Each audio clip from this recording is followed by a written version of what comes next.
Bom, Júlio, inclusive aproveito uma fala sua aqui para te fazer uma pergunta, novamente, pegando meio que de surpresa aqui, sobre, você citou aí dos snipers do Canadá e tudo mais, e obviamente a imprensa americana, que tem a sua guerra do clique, então absolutamente tudo que acontece nesse cenário geopolítico, tem especialistas de tudo quanto é lado para poder comentar sobre isso. E a gente tem aqui o Washington Post, Fox News e New York Times debatendo o tema. Como o Trump tomaria o Canadá? E aí alguns cenários são possíveis, Júlio. Eu queria saber como é que você enxerga isso e qual que você acha mais viável. Um dos cenários é que o Trump transforme o Canadá num possível feudo. Inclusive tem uma expressão que está sendo usada que seriam os feudos de Donald Trump. O que seriam feudos, tá, gente? Lá na Idade Média tinha a época do feudalismo e haviam os vassalos. Como é que funcionava isso? Por exemplo, você vai pegar a época ali da Idade Média Baixa, do ano 1000 até 1450 mais ou menos, e você tinha países como a França, tinha ali o rei Filipe o Belo, por exemplo, que ele tinha 7 países que eram vassalos dele. Isso quer dizer o quê? Você continua sendo dono aí da sua área, da sua região, mas para questões que envolvam negociações com outras regiões e tudo mais, eu posso ser contra, eu posso deixar, eu posso aprovar, posso me envolver. E o Trump poderia fazer alguma coisa nesse sentido. O Canadá continua aí, não vou me envolver em processo eleitoral, não vou explodir nada, mas ninguém entra aqui ou sai se a gente entender que isso é geopoliticamente inconsistente, incoerente ou até nocivo para os Estados Unidos. Como que se faria isso? Coloca navio, inclusive depois de pegar a Groenlândia fica mais fácil, porque o eixo Groenlândia-Estados Unidos você deixa cheio de navio. O Trump já fez isso, gente, e a gente não está falando sobre isso. O canal do Panamá já está tomado. No momento que ele fez aquilo com a Venezuela, encheu o Caribe de navios, a China não entra mais com qualquer navio sem explicação. Então ele meio que já está fazendo isso. Só que ninguém percebeu. Por isso que ele não precisa mais falar do canal do Panamá. Eu ia falar ele sem querer. Obviamente ele sabe o que ele está fazendo. Mas sem a gente perceber, ele meio que já está fazendo isso. E quero repercutir que a possibilidade da tomada de Taiwan pela China seria dessa forma. Ele militarmente, com navios, tomaria a região e diria, olha, agora ninguém passa mais aqui. E se passar, é guerra. Isso é uma forma de tomar. Esse é o cenário que está sendo debatido, Júlio. Mas como você citou snipers, eu queria saber se você veria uma possibilidade de, sei lá, de repente, resistência do Canadá por causa das fronteiras. Como é que você enxergaria isso, né? Eu acho que uma invasão por terra seria meio complicada, né? Mas não sei também, queria te ouvir. Bem, primeiro falar sobre o feudalismo, esses possíveis feudos do Trump, como você falou. Feudalismo foi do século V ao século XV e ele era baseado num processo muito conhecido para quem estudou o feudalismo, que chama processo de vassalagem e fidelidade. Esse processo, com as duas palavras, vassalagem e fidelidade, como o Eric mesmo citou, diz tudo. Você simplesmente tem que produzir para o dono do feudo, né? E produzindo para esse dono do feudo, você teria uma porcentagem para você sobreviver. E disso eu estou falando de tudo que reza a sua vida. Se você tem uma esposa e o rei quer a sua esposa, sinto muito. Feudalismo no processo de vassalagem e fidelidade, o rei tem prioridade, ele vai lá e pega a sua esposa. Se você produz 300 batatas, o rei vai pegar 290 e você fica com 10 batatas para sobreviver. Isso é feudalismo. Então, essa é a parte histórica para a gente entender todo esse escopo. Agora vamos para essa parte de invasão dos Estados Unidos ao Canadá. Creio eu, né? Isso já é uma opinião do Júlio Roque. Isso não vai acontecer. Não haverá nenhum tipo de ataque. O que se faz primeiro foi o que fez na Venezuela. Primeiro vão ser esgotadas todas as possibilidades, chegando ao cerco marítimo, cerco aéreo, e aí depois, sim, um possível ataque ou retirada dessa autoridade que está pensando o contrário. Eu tenho certeza que os Estados Unidos nunca atacará o povo do Canadá. Essa é a grande verdade. O que eles querem é retirar as autoridades que pensam o contrário. Não é? O Canadá e os Estados Unidos é uma história de co-irmão, sempre foi militarmente, politicamente e até mesmo culturalmente, né? Uma história de dois irmãos. É nítido isso, sempre foi assim. Mas agora, nessa remexida no tabuleiro mundial, né, grita o primeiro-ministro, o substituto de Trudeau, como disse o Carcará, né, deve ser da mesma linhagem, ou pior, né, que os dois, pela atitude desse novo ministro e as atitudes do anterior, são meros ditadores, né, são ditadores do globalismo, são cupinchas da China e agora mostram as manguinhas de fora. Então, nada que alguns embargos, algumas tarifas e um possível bloqueio, pode ser até um bloqueio econômico ou até mesmo um bloqueio marítimo, não será necessário nenhum tipo de guerra. Mas, falando sobre uma invasão, o Canadá teria um ponto forte. O Canadá é um país de frio, um país que tem o clima muito frio. E isso lhe dá uma vantagem, porque as tropas são muito treinadas em clima frio e neve. Já os Estados Unidos possuem uma pequena parcela das suas forças armadas treinadas nesse ambiente. E esses são os boinas verdes, os mesmos que invadiram a Venezuela, Eric. Muito bom, Júlio. Cara, para acrescentar ainda nessa questão da invasão, o Trump deu uma declaração em Davos, que eu vou ler aqui para vocês, falando sobre as armas utilizadas na Venezuela. Inclusive eu vou deixar esse alerta aqui, porque fui muito atacado no meu Instagram, num vídeo que conseguiu estourar lá, por causa da questão da arma sônica, porque ninguém tinha ouvido falar disso. E aqui o Brasil repercutiu pouco. Aí, o New York Post fez uma matéria dizendo que entrevistou um dos venezuelanos que ficou vivo. E aí o pessoal falou, é mentira. Mas vamos lá. Assim, na verdade, eu só estava repercutindo a matéria do New York Post, que tá lá, inclusive. Eu fui colocando o link para todo mundo que questionava, né? E aí você questiona lá o New York Post. Mas o Trump disse o seguinte, ó. Temos armas de guerra sobre as quais eu nem posso falar. 2 semanas atrás, eles viram armas que ninguém nunca tinha ouvido falar.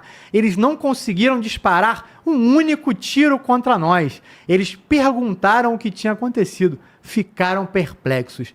Apertaram o gatilho e nada aconteceu. Disseram, que diabos está acontecendo? Esses sistemas de defesa foram feitos pela Rússia e pela China. Então, acho que eles vão ter que refazer o projeto. Pô, ainda deu uma cutucada ali, né, na Rússia e na China sobre os próprios sistemas de proteção. Mas queria te ouvir aí, Carcará. Ô, Eric, eu vou comentar sobre as armas, sobre o que o Trump falou, mas eu quero falar uma coisa aqui, tipo, para o nosso público, 99,99/9999, vão ouvir isso agora pela primeira vez. Inclusive, a bancada aí, caso eu não conheça esse termo, eu vou expor. Eu sempre trago algumas coisas que é disruptiva aqui para o nosso público. Vou explicar o que está acontecendo. O Elon Musk, né? O avô materno dele, por parte de mãe, é canadense. Olha, escuta essa história. E o avô dele foi preso em 1943, por ordem, do governo americano. Cara, prende esse cara, é um perigo. Agora, o que o avô do Elon Musk fez? Do Elon Musk, o que ele fez? Ele fazia parte do movimento americano, criado em 1930, com a quebra da Bolsa de Nova York, por causa do preço do café, aquela desgraça toda, que isso aí é história.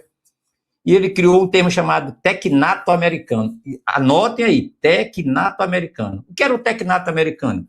É ele pegar da Groenlândia até no Panamá, e transformar num único território. Olha só de onde é que tá vendo essa briga do Trump, e nesses dias vai estourar esta porra com esses termos, e o Trump vai abrir o verbo, meu irmão, tecnato tá mostrado. Olha só onde é que a gente tá chegando aqui, furo de reportagem pra gente aí. Então, o que é que dizia o tecnato? o governo americano, junto com o Canadá, olha, com o Canadá aprovando na época, 1930, iriam pegar, porque o governo americano quebrou, meu irmão, só tem um jeito, a gente pegar da América do Sul, América Central, América do Norte, América Central, América do Sul, até o Panamá, transformar isso numa única nação, um único território, e esses países ser governados por pessoas competentes, técnicos, por isso vem o nome Tecnato, onde o que vai valer é a eficiência, o conhecimento científico de engenharia, a porra toda. Você acha que essa união de Donald Trump e o Elon Musk é de agarra? Não é, cara. Não é. Isso é um projeto de muito tempo, meu amigo. E o avô do Elon Musk era o cabeça. E o negócio foi tão bruto que os caras mandaram prender ele. Prende ele porque se essa ideia estourar aqui vai ser foda. A América vai se revoltar. Quando ele fala América, América Central do Sul. Só que o Tecnato americano de hoje permanece do Panamá, mais a Venezuela. Anotem aí. Então, é isso que eu queria falar. Então, se o Mano Walter puder, por favor, pesquisar aí, ó, imagem do Tecnato americano de 1930. Eu não sei se tem essa imagem aí. Talvez tenha. Se ele conseguir, ele bota aí depois. Tá bom? Então, é isso que está acontecendo. O governo americano quer recriar o Tecnato, mais, esse mais é porque entra a Venezuela, com pessoas competentes no comando, onde o trabalho vai ser todo científico. Daí, essa junção do Trump / o Elon Musk. Toda hora você vai ver ele junto lá. E o Elon Musk é o 01 na América e no planeta sobre tecnologias disruptivas. Ele está na frente, principalmente na espacial. E não está de agarra, pô. O avô dele já estava nesse projeto. E a família Trump também, os avós, os pais da época do Guerra Civil, vindo lá para cá, também estão nesse movimento. O negócio é muito mais profundo do que as pessoas pensam. Pensam que é tudo brincadeirinha. Quando o americano mostra a foto pronto, isso aí. Quando ele mostra essa foto aí, os caras, tá de gracinha. Gracinha? Prepara, meu irmão. Prepara que a pancada é bonita. E outra coisa, vai ter aderência, pô. Tu acha que a Jamaica não quer ser americana? O Haiti não vai morrer de felicidade, pô. Quem não queria? É o cara, não, que eu sou nacionalista, e eu prefiro me fuder aqui pagando imposto, eu queimar lá. Então vai, meu irmão, continua. Essas nações vão amar, pô. E dinheiro aqui não falta para abastecer isso aí. Isso é o Tecnato americano. Esse projeto está em cima, está valendo. O Pentágono está batalhando em cima disso aí. Os grandes bilionários fazem parte desse projeto. Anotem aí. Depois de que o cara é profeta. Desse projeto. E esse conselho de paz que o Trump está fazendo, ele está chamando os bilionários todos. E tu acha que o Putin vai ficar fora? Não vai, pô. Agora esquece tudo que eu falei, pesquisem, estudem. Tecnato americano vai ser o novo estudo do pessoal do Fala Glauber, tá? Vocês vão amar essa parte aí. O restante do que tinha para esclarecer sobre o mundo, a gente esclareceu aqui no Fala Glauber. Isso aí é uma porrada na cabeça da galera. Quanto às armas, é verdade, o americano tem arma pra caralho. Ele tá na frente de geral. Muitas das coisas que ele... Agora eu vou dar sobre o Trump também tá vomitando pra caralho, né? Digamos que eu tenho o melhor sistema de defesa aérea do mundo. Eu tenho. E o americano vai me atacar. E o meu exército está aqui. O exército, vários generais. E o general responsável pela defesa antiaérea, o Trump conseguiu falar com o cara. Quando eu falo o Trump, o governo americano, a CIA. Meu irmão, te dou tantos bilhões, desliga essa porra aí, que eu vou entrar. O cara fechou. Cara, isso aconteceu também. O americano entrou com superioridade militar, não tenho dúvida disso. Outra parte se vendeu, outra parte cagou pro comando, começando pelo o padrino, que é o ministro da Defesa. Vagabundão, o que ele fez? Aquele picareta, vou torar, vou dormir. O cara aí acordou, a guerra rolou e ninguém me acordou. Porra, meu irmão. Se eu fosse venezuelano general, eu dava voz de prisão naquele picareta, um 7-1 do caralho. A guerra só... Porra, explodiu tudo, ninguém me... Meu irmão, como é que o cara é general? A casa dele foi bombardeada, ele estava do lado e ele não ouviu as bombas. Todos os venezuelanos filmando ele, o único que estava na paralisia do sono. Ó, meu irmão, não manda essa, pô. Então a guerra do Trump funcionou, pô. E guerra é isso. Tu vai lá, tu compra o exército inimigo, tu paga, tu toca zaralho, tu bloqueia, tu bombardeia, tudo junto e misturado. Faz parte do pacote. Mas as armas existem. E a que foi usada não é nada do outro mundo, porém só não tinha sido usado a nível de outra nação. Se vocês entraram com as armas de energia dirigida, de ultrassom e de acústica direcionada, foi usado em vários países. É só baixar o vídeo para a população toda cair no chão com o ouvido pipocando, pô. Foi isso que aconteceu. E no filme do Hulk, como algumas pessoas falam aqui, aparecem essas armas, pô. O cara tentando barrar o Hulk usando a arma de energia dirigida, ele pega um pedaço do blindado lá e vai lá e... Valeu, senhor. Agora tem arma pra caralho. Nós não temos noção o que é que os americanos têm de arma. Os caras têm... Cada indústria militar tem seu setor secreto. A Boeing tem, a Northrop Grumman tem, a Lockheed Martin tem, todos eles têm. Ainda tem o DARPA, que pega a parte secreta, e tem a parte secreta da Marinha, da Força Aérea e do Exército e dos Aeronavais. Juntando tudo, são os 12 segmentos ultra secretos que eles têm, cara. Esses caras fazem contatos aí com a porra toda. Então, senhores, é complicado. Então, é muita arma realmente. E os russos e os chineses, com certeza, vão rever as suas, como é que diz? As suas armas, melhorar, aperfeiçoar o que a Rússia fez, né, cara? A Rússia, quando começou a guerra da Ucrânia, era um exército, agora é outro exército, osso duro de roer, porra. Não dá para a Europa, não dá. Não dá. A Europa está no nível abaixo que os russos. O americano está um nível acima em muitas partes. Fato. Valeu, senhores. É isso aí, meu amigo Eric. Tecnato, não esqueça. Muito bom, Carcará. Quando o Carcará começou a falar disso, eu achei até que ele ia citar um vídeo do Putin. A gente nunca trouxe esse vídeo aqui, mas eu acho que você não deve ter dificuldade de achar. Foi a primeira fala que ele fez aí sobre a questão da Groenlândia, explicando que os Estados Unidos não começou com essa ideia agora da Groenlândia, porque na época que os Estados Unidos comprou o Alasca, já existia, naquele momento, a ideia de pegar o Alasca e pegar a Groenlândia, comprando. E que na época os próprios americanos, de base, quando ele diz americanos, está se referindo ali à base parlamentar, muita gente fez pouco caso. Só que aí o Putin completa: eu gostaria de saber se eles hoje, se algum americano hoje seria contra, teria sido contra a compra do Alasca. Então ele acontece ali, acontece lá na frente, e ele termina dizendo que os Estados Unidos sempre teve um plano de pegar do Canadá a Argentina. Então eu achei até que isso já deve ter o quê? Umas semanas já que ele comentou isso. Eu até imaginei que fosse devido aí a essa fala. Mas de fato o que o Carcará fala é importante. A gente tem que observar. E tá vendo mesmo, né? Os Estados Unidos está pegando aí todo esse espaço. Mas vamos lá, Miquel. Deixa eu colocar um ponto aqui que eu acho importante sobre essa questão do Canadá. O Carcará chegou a citar, não nessa fala anterior, que muitos canadenses, inclusive, estão de acordo com essa questão de uma tomada do Trump.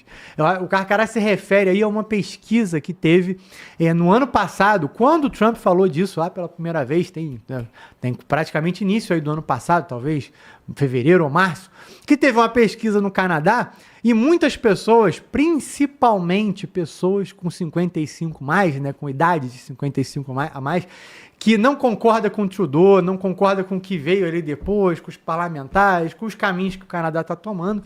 E aí, assim, a pesquisa, inclusive, foi feita por um instituto americano, então a gente tem que colocar aqui ressalva. Não vi o modelo da pesquisa, gostaria até de ver, para poder dar uma analisada. Eu já trabalhei com pesquisa de mercado por muito tempo, mas aqui no Brasil, claro. Mas para entender qual foi a metodologia que eles usaram, pode ser enviesada. Mas, de fato, muitas pessoas são contra as coisas que estão acontecendo no Canadá. Eles dizem que o Canadá se tornou um país fraco, que no caminho que estava seguindo era muito melhor que tivesse ali o Canadá de alguma forma anexado aos Estados Unidos. E isso vai ao encontro dessa ideia e desses analistas americanos aí, Fox News, Washington Post, New York Times, de que Trump pode tornar isso aí um feudalismo. Até alguém comentou aqui no chat, eu vi passando rapidamente, dizendo que isso aí é aliança militar, não seria invasão. Só que a aliança militar já existe hoje. Já existe uma aliança militar do Canadá com os Estados Unidos, porque os Estados Unidos não vai deixar que alguém tente invadir o Canadá, porque se invade o Canadá, tem espaço para chegar nos Estados Unidos. Então essa aliança já existe. Agora, no momento que o Trump diz, olha, agora vocês têm que pegar o meu aval para que alguma coisa, para que vocês possam mandar navios para fora, para deixar alguém entrar e etc., isso se torna um domínio. Se eu falo tudo agora passa por mim, a não ser decisões internas, e se alguém reclamar, a gente vai tomar medidas que a gente julgar necessárias, pô, isso é uma invasão. Isso é que se ninguém reagir, não vai parecer que é. Mas eu tomar a tua casa e falar assim, olha, agora eu moro aqui, aquele quarto ali é meu. Se ninguém fizer nada, eu não preciso atirar em ninguém. Pô, eu tomei tua casa, irmão. Só que eu tomo café com você, né? Durmo ali, não incomodo ninguém. Agora, se um dia eu discordar e você me peitar, você sai perdendo. Então, né? Mas, Miquel, quero te ouvir. A verdade, Eric, que a gente tem que olhar para o Canadá e entender o fator histórico que constitui o governo do Canadá. A verdade é que o Canadá é uma monarquia sem rei. Sim, uma monarquia sem rei. O Canadá era uma monarquia, quer dizer, é uma monarquia, porém, os monarcas todos faleceram. E hoje acaba que por conta dos antigos acordos que existiam da monarquia francesa, que dominava o Canadá, com a família real britânica, o Canadá hoje, ele é até um pouco difícil de explicar isso para o brasileiro que não consegue compreender essencialmente que é uma monarquia constitucionalista. O Canadá, ele é subordinado ao rei da Inglaterra. O rei da Inglaterra não se mete hoje na estrutura canadense, porque o Canadá está funcionando. Porém, o Canadá ainda está subordinado à coroa britânica por conta dos laços lá com a coroa francesa antes da Revolução Francesa. Então é meio confuso isso, mas o que a gente tem então? Nós temos um país que, embora tenha um parlamento, embora tenha um primeiro-ministro, ele tem uma mentalidade focada em a necessidade de alguém que possa cuidar deles, que possa resolver os seus problemas. Antes dessa pesquisa, onde os canadenses indicaram seu interesse em fazer parte dos Estados Unidos, houve um plebiscito que aconteceu dentro do parlamento canadense, onde foi votado sobre a ideia do Canadá sair desse Commonwealth britânico, sair dessa estrutura da monarquia britânica do Reino Unido e passar a ser um país totalmente independente. E o próprio parlamento, à época, recusou. Salvo engano, isso foi em 2018, algo entre 2018 e 2022, não vou me recordar o ano exatamente agora. Mas houve esse movimento lá no Canadá para tentar sair. E no final os parlamentares falaram, não vamos sair, porque tá bom. Se tudo der errado, a gente pode ligar para a Inglaterra e falar, olha, socorre a gente aqui, resolvam os nossos problemas. E aí o problema disso tudo é que foi se criando um cenário justamente de calma, de paz, de tranquilidade que permitiu ao Canadá se tornar um país fraco. Fraco em que sentido? Fraco não no sentido, não que as forças armadas canadenses não estejam bem preparadas, não estejam bem armadas, não estejam bem treinadas. Mas a estrutura política do Canadá não representa mais a força e o poderio, tanto militar quanto diplomático, que deveria ter de fato. Apesar deles terem uma condição de combate real, isso não se transmite pela postura dos seus líderes. Justamente por isso, o Canadá ainda tem como líder o rei da Inglaterra. Então, quando surge essa oportunidade de você ter um parceiro, um líder ao seu lado, que literalmente faz fronteira com o seu país e tem esse braço forte, essa postura de domínio mundial, muitos canadenses, principalmente os mais velhos, observaram aí uma oportunidade de ter ao seu lado, digamos assim, um rei mais forte e mais presente, porque a própria monarquia britânica está cada vez mais fraca. Então o Canadá, ele, pela sua construção, pela sua linha de pensamento, faz com que os canadenses busquem um governo externo, por não acreditar no seu próprio governo, que sempre foi um governo dependente. E aquela máxima de tempos difíceis formam homens fortes, esses homens fortes formam tempos fáceis, e tempos fáceis formam homens fracos. Isso aconteceu muito claramente com o Canadá, e isso aconteceu com muitos outros países, que agora estão despertando, percebendo que esses tempos fáceis, muito em breve, podem mudar. Até mesmo os Estados Unidos, embora seja considerado um país forte, vinha entendendo que os tempos estavam fáceis. E essa mudança de postura do Donald Trump de levar os Estados Unidos a essa posição mais incômoda com relação à diplomacia internacional, principalmente com os seus próprios parceiros, é justamente por isso, para alertar, olha, nós estamos ficando fracos diante de um momento difícil que está por vir. Eu sempre puxo a discussão para o Brasil e pergunto aqui se alguém tem dúvida que o Brasil hoje se acomodou num cenário de que está tudo bem, está tudo em paz. Nós não temos inimigos. Literalmente, o inimigo do Brasil é o próprio Brasil. É o nosso governo e as facções que estão instaladas dentro do território nacional. Mas inimigos externos declarados nós não temos. O Paraguai não está em guerra com o Brasil, a Argentina não está em guerra com o Brasil, nenhum dos nossos vizinhos ou qualquer outro país fora do continente americano está em guerra com o Brasil. Isso faz com que o Brasil assuma uma postura mansa, uma postura pacífica. Mas na hora que a maré virar, estaremos preparados para esse embate? Não estaremos. O que faz, inclusive, gera muita crítica, principalmente da esquerda, quando o brasileiro vai lá e fala: eu queria que os Estados Unidos fizessem uma intervenção, que os Estados Unidos entrassem no território brasileiro, fizessem isso, aquilo, outro. Justamente essa necessidade que um país que enxerga seus líderes como fracos acaba procurando ter líderes fortes de outros países. O Brasil é um exemplo disso, e o Canadá, principalmente por essa questão monarca, essa cultura de monarquia que aquele país ainda tem, subordinada ao rei da Inglaterra dentro desse Commonwealth. Lembrando, galera, parece confuso, mas o rei manda? Sim, ainda manda. Não exerce o seu poder hoje, porque a forma que a Constituição está estabelecida garante que a coisa funcione. Mas se todo um caos sobrevier àquele país, eles ainda podem acionar um rei. Nesse caso, o rei da Inglaterra. Mas a Inglaterra não está podendo lidar com seus próprios problemas. Mas a Inglaterra faz alguma coisa? Sim, faz. Quando houve o Brexit lá, que houve uma comoção ali dentro do Reino Unido, o primeiro-ministro britânico à época pediu o fechamento do Congresso. E foi autorizado pela Rainha Elizabeth, ela ainda estava viva na época, autorizou o fechamento e assumiu temporariamente as funções. Então o rei, ele não exerce porque está tudo correndo normalmente. Mas se der caos, o rei pode ser acionado. E o Canadá está querendo simplesmente mudar de rei, não mais a Inglaterra e talvez o governo americano.